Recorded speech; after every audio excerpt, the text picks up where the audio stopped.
Camerounaises, Camerounais, mes chers compatriotes, quand bien même on ne voudrait pas brosser un tableau de l'économie camerounaise pour l'année qui s'achève, il est difficile de ne pas revenir sur un grossier mensonge économique du gouvernement, soutenu par le Fonds monétaire international, consigné dans la loi de finances de 2025, à savoir la duperie de la subvention par l'État des produits pétroliers au Cameroun. Une subvention est une aide financière se traduisant par une prise en charge d'une partie du prix de revient d'un produit par l'État.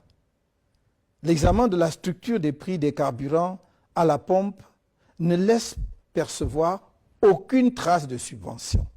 Le pouvoir en place et le FMI mentent donc de manière éhontée au peuple camerounais. Le rapport mensuel le plus récent de la Caisse de stabilisation des prix des hydrocarbures indique qu'en ce mois de décembre 2024, le prix de revient d'un litre de super au port de Douala est de 369 francs CFA. Le consommateur final l'obtient à la pompe à Douala et à Yaoundé au prix de 840 francs CFA, soit plus du double du prix de revient, sachant que ce prix à la pompe est encore plus cher dans toutes les autres localités du pays avec les frais de transport. Toute subvention de l'État aurait conduit à un prix inférieur à 369 francs CFA.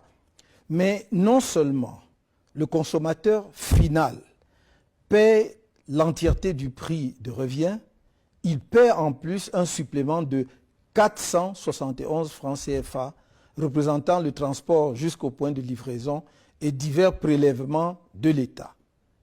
Quelle est donc la partie du prix de ce produit supporté par l'État pour qu'on parle de subvention?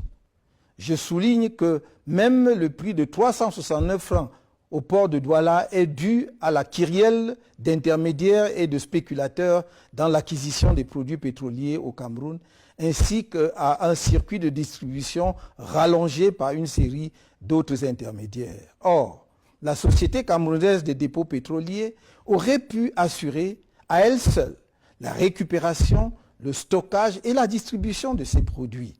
Cet allongement du circuit de distribution assure de solides subsides à certains responsables de l'État qui l'organisent et dont on serait fondé à croire qu'ils les partagent avec le FMI, devenu caution d'une subvention imaginaire.